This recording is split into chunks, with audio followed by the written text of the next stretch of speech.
Lesson 2 এর part 1 এ আমরা যে রুলসগুলো নিয়ে আলোচনা করেছি আশা করি সবাই ক্লিয়ারলি বুঝতে পেরেছেন।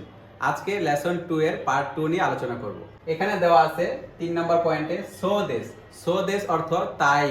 আমরা যখন হ্যাঁ সম্মতি প্রকাশ করি কারো প্রশ্নে তখন আমরা বলবো সো দেশ, এবং এটা কখন কিভাবে ব্যবহার করব বিস্তারিত নিচে দেওয়া আছে।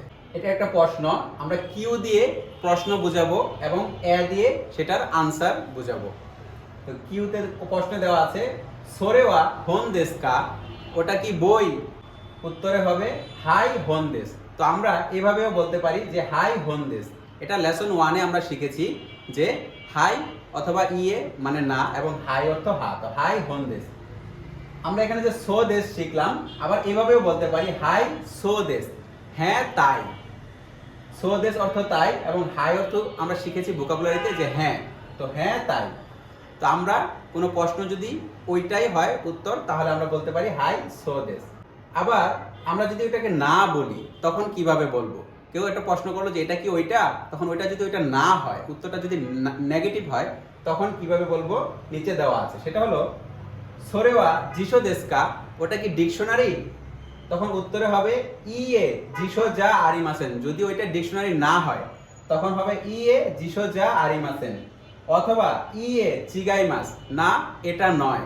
মানে সে যেটা বললো যে এটা কি ডিকশনারি, মানে সেটা যদি ডিকশনারি না হয়ে অন্য কিছু হয়, আমরা এটাও বলতে পারি ইয়ে জিশো যা আরিমাসেন এবং ইয়ে চিগাইমাস, না এটা নয়। চিগাইমাস অর্থ ওটা নয়। অথবা ইয়ে হোনদেস, না বই। এবং সবচেয়ে উত্তম যেই উত্তরটা সেটা হলো 3 নাম্বারটা, যে ইয়ে হোনদেস, অর্থাৎ না ওইটা যে বই, এটা আমি নিজেই বলে দিলাম যে না ওটা বই।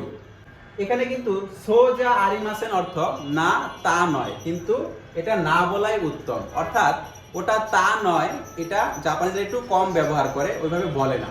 তো আশা করি আপনারা এই পয়েন্টটা বুঝতে পেরেছেন। 4 নাম্বার রুলসটা যদি আমরা দেখি, এখানে 2টি কা আছে, অর্থাৎ 2টা প্রশ্ন।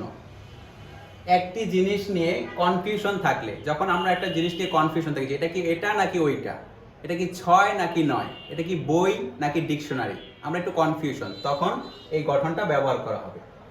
এটা যদি উদাহরণগুলো দেখি তাহলে আমরা ক্লিয়ারলি বুঝতে পারবো। সোরেওয়া হোন দেশকা জিশো দেশকা, ওটা কি বই নাকি ডিকশনারি?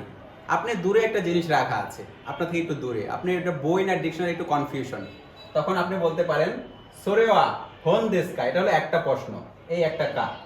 তারপরে আবার সোরেওয়া জিশো দেশকা বলা লাগবে না, দুইবার তো আপনার ওইটা আসছে না, ওই একটা জিনিসই, যার কারণে সোরেওয়া হোন দেশকা, তারপরে শুধু আপনি আরেকটা যেটা মনে হচ্ছে ওইটা দিয়ে দেশকা দিলেই কি প্রশ্ন হয়ে যাচ্ছে, একসাথে 2টা প্রশ্ন হচ্ছে।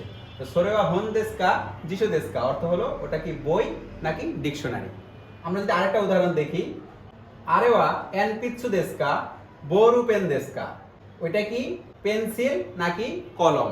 আপনি একটা কনফিউশন, দূরে একটা জিনিস আছে, আর এ অর্থ কি ওইটা দূরে, যে ওইটা কি পেন্সিল না কলম, আপনি একটু কনফিউশন, তখন বলতে পারেন আরেওয়া এন পিৎসু দেশকা বোরু পেন দেশকা, ওইটা কি পেন্সিল নাকি কলম? তো এই জাতীয় আপনাদের যে কোনো প্রশ্ন, আপনার কি এটা নাকি ওইটা মনে হচ্ছে, আপনি এই গঠন দিয়ে প্রশ্ন করতে পারেন। আশা করি রুলসগুলো আপনারা ক্লিয়ারলি বুঝতে পেরেছেন। আমাদের লেসনগুলো নিয়ে আপনাদের যদি কোনো প্রশ্ন থাকে বা কোনো রুলস নিয়ে যদি কোনো কনফিউশন থাকে, তাহলে আমাদের কমেন্টের মাধ্যমে জানাতে পারেন, আমরা উত্তর দেওয়ার চেষ্টা করব। ঘরে বসে সহজে জাপানিজ ভাষা শিখতে আমাদের লেসনগুলো ফলো করুন। আসসালামু আলাইকুম।